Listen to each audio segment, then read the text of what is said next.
مساءكم سعيد، كيف حالكم أيها الأصدقاء؟ سوف نكمل حديثنا عن الرواية في طنجة بعد محمد شكري، وسنخصص هذه الحلقة وبعض حلقات لاحقة للحديث عن بول بولز. لماذا بول بولز؟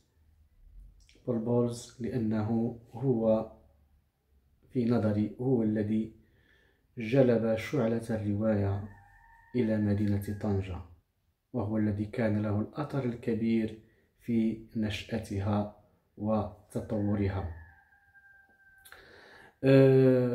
إذن قبل الحديث عن الحديث عن بول بولز لا تكفي حلقة واحدة، سوف نخصص ربما 4 حلقات للحديث عن بول بولز. سوف نتحدث في هذه الحلقة عن عشقه لمدينة طنجة واستقراره بها، ثم سنخصص الحلقة المقبلة للحديث عن بول بولز وأدباء الجيل المتعاب وعلاقته بهم، ثم سوف نتحدث عن بول بولز والحكواتيين المغاربة، ثم بول بولز ومحمد شكري، لنخلص إلى ما نريد أن نخلص إليه. إذن للحديث عن بول بولز طبعا هناك الكثير من البرامج والكثير ممن تحدثوا عن بول بولز على الانترنت وعلى اليوتيوب أو عبر القنوات التلفزية الثقافية والرؤية الثقافية. هناك قيل الكثير حول بول بولز. نحن فقط سوف نعطي بعض الشذرات وبعض اللقطات وبعض اللمحات وبعض المحطات المهمة من حياة بول بولز والتي تهمنا بالضبط. بول بولز هو من مواليد مدينة نيويورك في سنة 1910 من والدين كاثوليكيين متزمتين كما يقال، ولذلك كانت حياته صعبة وحياته معقدة، ولم يكن مرتاحا في طفولته ولا في بيئته الأسرية ولا في وسطه العائلي أو الاجتماعي. لذلك لم يرتاح بول بولز إلا عندما غادر نيويورك نهائيا. لذلك فهو ذو شخصية استقلالية وذو شخصية مغتربة وذو شخصية تغربت كثيرا وأحست بالغربة، ولكنه وجد أخيرا موطنه ومستقره وراحته في مدينة طنجة. في بدايته تأثر بول بولز بالشاعر إدغار ألان بول، لذلك كتب الشعر. في البداية كتب الشعر، ولكنه فيما بعد عشق الموسيقى وأحب الموسيقى، لذلك فهو في حقيقته موسيقي. وأكبر على ذلك هو ما قدمه بول بولز للموسيقى، فقد ألف عددا من المقطوعات الموسيقية وكتب معزوفات للأوبرا، وكذلك كتب موسيقى تصوير لأكثر من 30 فيلما ومسرحية. إذن فهو في الحقيقة موسيقي، وأكبر دليل أنه كان كذلك عاشقا للموسيقى التراثية الشعبية المغربية وخصوصا الجهجوكة، وهو أيضا كان مهتما بالموسيقى التراثية المغربية، بحيث أنه جاب الكثير من مناطق المغرب وقدم وسجل على الكاسيت الكثير من المعزوفات التراثية الشعبية المغربية، أغنى بها الخزانة الأمريكية الموسيقية الأمريكية. ولعل تأثيره ما زال إلى اليوم. أكبر دليل على ذلك هو مهرجان الذي يقام في طنجة، مهرجان الجاز العالمي الذي يقام في طنجة، هو امتداد لما جاء به هذا الكاتب وهذا الفنان إلى طنجة وتأثيره الذي يمتد حتى يومنا هذا. بول بولز زار مدينة طنجة سنة 1932، ولكنه قرر أن يستقر فيها حتى سنة 1947. فما هي قصة مجيئه واستقراره إلى مدينة طنجة في مدينة طنجة عفوا؟ كغيره من الكثير من الأدباء والكتاب والفنانين والشخصيات البارزة التي كانت ترتاد شقة الروائية الأمريكية، جيرترود شتاين في باريس، لها شقة في باريس كان يرتادها الكثير من الكبار الكتاب والفنانين. وهي طبعا شاعرة وروائية وجامعة تحف معروفة، هي كاتبة كبيرة. كان مثل بقية هؤلاء يرتاد شقتها، وهي التي عندما لاحظت شخصيته واستقلاليته وكذلك عناده وطبيعة شخصيته ورهفه الفني والموسيقي، نصحته قائلة: لا، لابد أن تزور المغرب.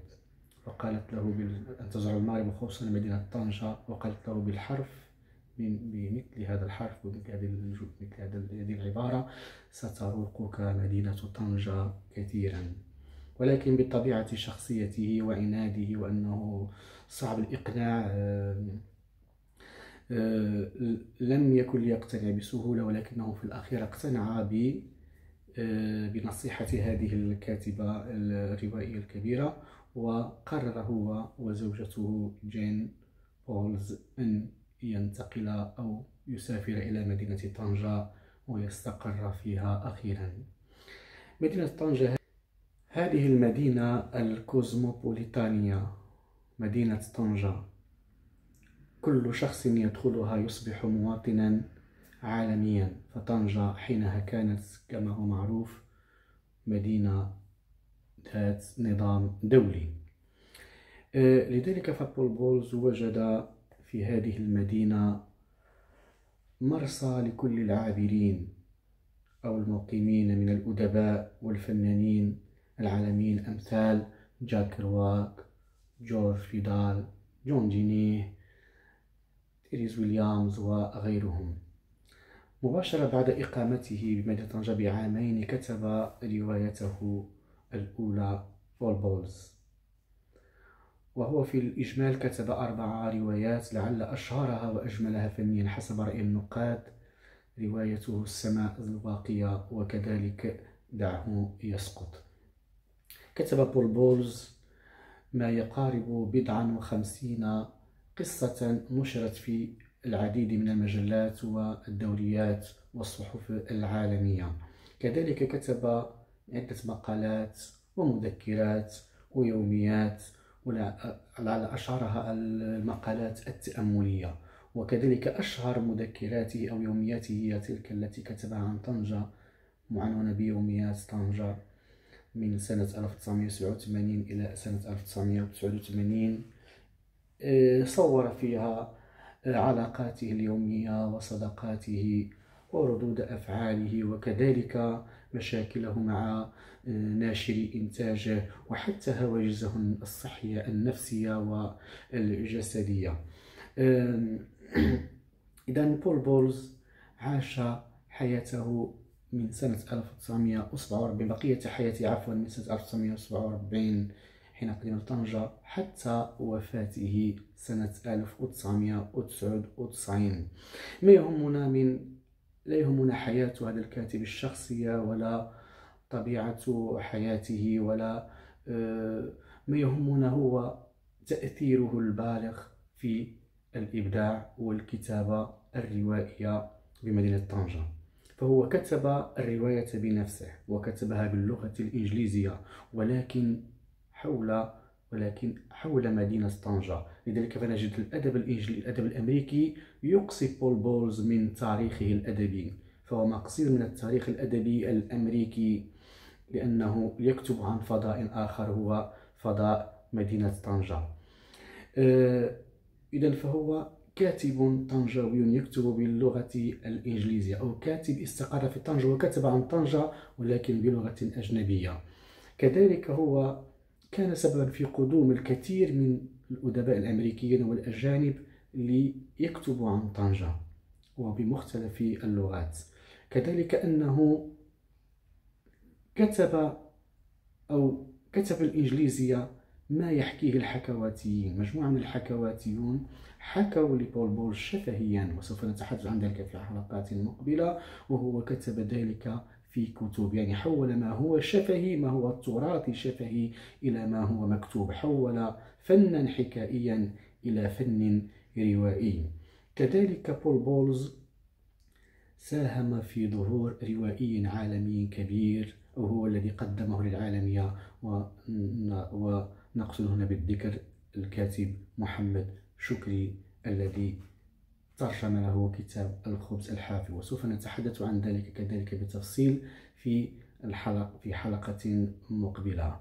إذن بول بولز كان هو الشعلة، أو كان هو العتبة الأولى لاستقدام فن الرواية إلى مدينة طنجة، رغم أن هناك محاولات بالفرنسية وهناك محاولات أخرى ربما في الفترة التي عاش فيها بول بولز، أو هناك محاولات أخرى سوف يأتي البحث فيها لاحقا. ولكن البصمة الكبرى والسمة الكبرى لفن الرواية في مدينة طنجة هي منطلقها كان مع بول بولز. سوف نفصل في ذلك لاحقا. شكرا ولكم كل التحية، إلى اللقاء.